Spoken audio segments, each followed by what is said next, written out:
Hi everyone, this is the setup video for 5.4, Ready, Set, Go. So we are going to start out by talking about numbers 1, 2, and 3. For numbers 1, 2, 3, it says that we are going to take these equations that are in standard form. Remember, standard form is when it is ax plus by equals c. It's when my ax and my y are on the same side and my c is all by itself. So that's what this is. And we are going to turn it into slope-intercept form. And remember, a review, slope-intercept form is when the y is isolated and the m and the x come first and the b is last. So when we look at this right here, we are going to say, all right, in order to get it into slope-intercept form, I need to get this y all by itself, and I need to get all the rest of this stuff over to here, to this side over here, okay? This book doesn't leave a lot of room, so I'm going to write it up above. But essentially, the first thing I'm going to have to do is I'm going to have to say, I'm going to have to get rid of the 7x's, and I'm going to have to get rid of this negative 14. And I ask myself that important question, how are each of these attached to my y? All right? And once I answer that, I undo. Using PEMDAS, I didn't do anything that's attached with addition or subtraction first, anything that's attached with multiplication and division second. So coming back over here, this negative 14 is attached to the y with multiplication, where the 7x is attached with an addition or subtraction property. So I'm going to get rid of this 7x first. And the way that I'm going to do that is I'm just going to subtract 7x's from each side. Okay? So as I'm looking at this, 7x's minus 7x's, this is now gone. I'm going to bring down my negative 14y's. I can't subtract x's and non-x's, and that's okay. So I'm just going to set them up side by side to each other. And if I want it to be in standard or slope-intercept form, I want my x to come first. So I'm going to write equals, the negative 7x's comes first, then the minus 56. All right, so we're getting close. We have the y by itself on one side, everything else on the other. Now we just have to get rid of this negative 14. So we ask ourselves, how is this negative 14 attached to the y? It's attached with multiplication. We undo multiplication with division. And so I'm going to rewrite this. I have a negative 14y's equals negative 7x's minus 56. Let's see, something like that. I'm going to divide away that negative 14. Going to be gone. I'm going to be left with just a y. I'm going to divide away a negative 14 over here. And then I have to divide away a negative 14 over here. All right, so I'm left with just y. I'm going to write it right here. Y equals negative 7 divided by a negative 14. A negative and a negative makes a positive. 7 divided by 14, I'm going to write it as a fraction, is 1/2 of an x. And then a negative and a negative here is a positive, and 14 can go into 56 4 times, plus 4. So this right here is our slope-intercept form that goes with standard form. Okay? So you're going to use the same method to solve 2 and 3, moving it from slope or standard form into slope-intercept form. Coming down here, numbers 4 through 9 is the opposite. It's asking us to take something that is in slope-intercept form, y equals mx plus b, and turn it into standard form. Now, you'll remember from our videos last week that standard form have something that goes like this. The x's and the y's have to be on the same side of the equal sign. So essentially, when I'm looking at this, I have to get this right here over to this side over here. All right, and I can do that by asking myself this simple question. How is the 7x attached to this negative 3? Because this is the bond we need to break. And this 7x is attached with addition or subtraction. So I'm going to undo it with an addition or subtraction. So it's going to go something like this. I'm going to subtract 7x's from this side. Those are gone. Then I'm going to subtract 7x's from this side to make it balanced. I'm going to bring down my negative 3 over here. And I'm going to have, I can't combine x's and y's, so I'm just going to put my x's first. Negative 7x's I'm going to put my y's next. Plus a y equals -3. All right, so it is in standard form. Ax plus b, the b is a 1y, equals -3. Now let's go back up here where a, b, and c are all whole numbers. All right, well, a is -7. That's a whole number. The invisible 1 in front of the y is a whole number, and -3 is a whole number. And a is positive. All right, so my a here is -7. So somehow I need to make that positive. I can do that because I know that 2 negatives make a positive. And so I can multiply it by a -1. Okay, I'm sorry about the jiggle. Negative times a negative would make that positive. So I have a positive 7x's. And I can do that because as long as I distribute it, if I give it to here, I have to give it to here, and I have to give it to here. So negative times a positive makes this a -y, and a negative times a negative makes this a +3. So now I have my slope-intercept form written into standard form with ax plus by equals c, and my a is positive. Go ahead and try that for 5, 6, 7, 8, and 9. All right. Coming down here to the set, moving kind of fast. It says, on a final for a creative writing course, Ben is required to write a combination of at least 10 poems or paragraphs. Ben knows that each poem would take him 30 minutes to write, while each paragraph would only take him 10 minutes to write. Ben is given 2 hours to write the completion of poems and paragraphs for his exam. All right, so right away, I notice we have 2 things going on here. We have poems and we have paragraphs. And they both start with P, so I'm just going to assign them a variable. I'm going to call poems X, and I'm going to call paragraphs Y. Okay?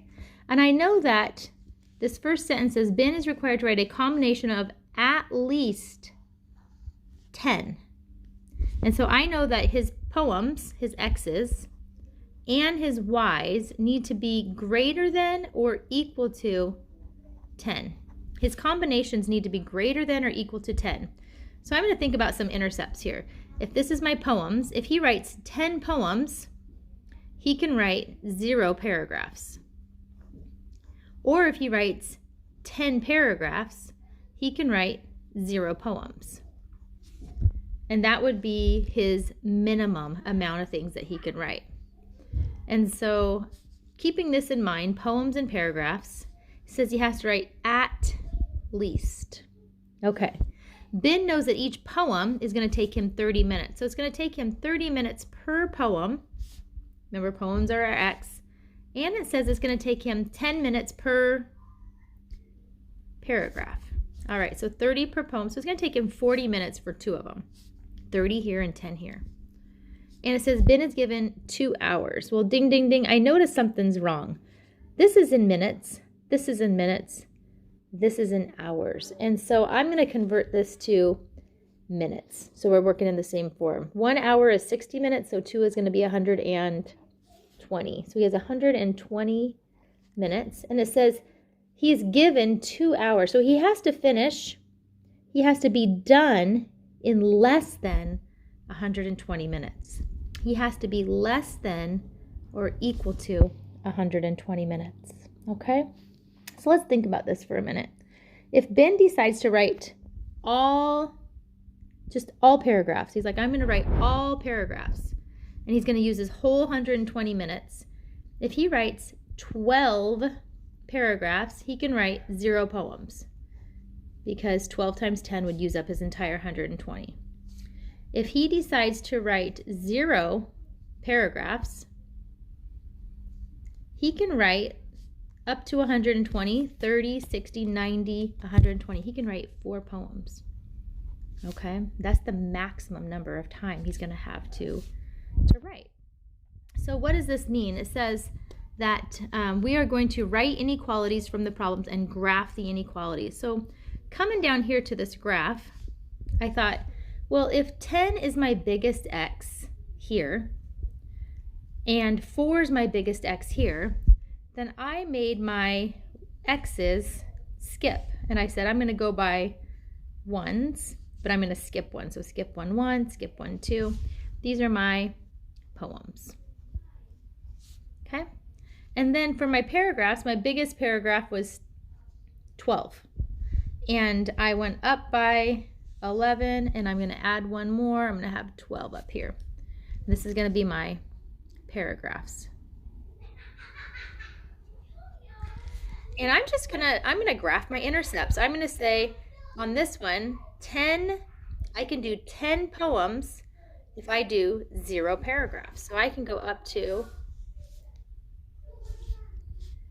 x is 10, y is 0. I can do 10 poems if I do 0 paragraphs, or I can do 0 poems if I do 10 paragraphs. And I'm going to go ahead and sketch that right here. That's what this is going to look like. Okay. Now, I can do anything that is below this line. Anything that's above this line is going to be,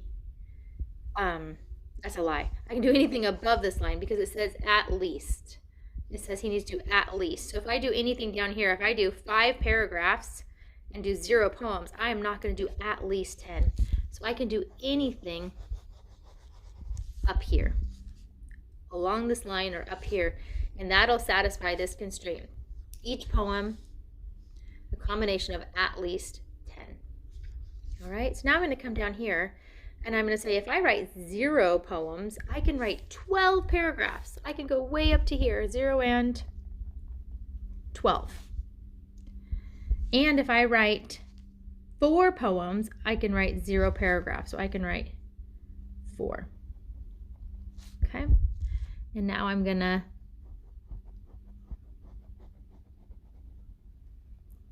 shade this.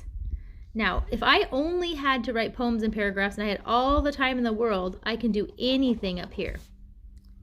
If I only had 120 minutes, I can do anything down here.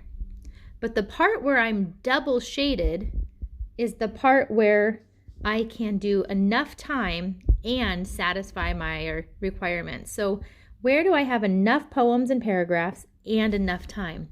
That's in this golden chunk right here. This is the part where I'm double shaded. It means that I have enough poems and paragraphs because I have more than the 10, or at least 10, and I'm still in my time constraints. This right here satisfies my number of poems. This satisfies my number of time. This satisfies both. Okay? It'd be really helpful if you do the next ones in 2 different colors, because then you can see where they double shade. Going over to the go, it says substitute a value to check its solution. Determine whether h is 3 is a solution to each of the problems. So basically, you're just going to substitute 3 in here, and you're going to use PEMDAS to solve. All right, so I'm going to substitute 3. Order of operations says I have to do parentheses first. 3 minus 4 is -1. Then I have to multiply by a 3. 3 times -1 is -3. Does -3 equal -3? The answer is yes. So you're going to substitute 3 into each of these for 12, 13, 14, 15, and 16. Then coming down here, it says determine the value of x that makes each equation true. So I'm just going to use the box method, and I'm going to solve for x. So that box method was something like this. I'm going to get all my x's to one side, everything else to the other. So my 4x's is going to come down here. Crosses the line, it changes that sign, so this is going to be a +2. This is going to be 10. Then I'm going to say divide by 4. So x is 2.5. So you're just going to use the solving method, or you're going to use the box method to determine which value for x is true. Remember to go back in and plug it in. 2.5 times 4 is 10. 10 minus 2 is 8. plug it back in to check your work. That's what you're going to do for 18, 19, and 20. All right. Email me if you have questions.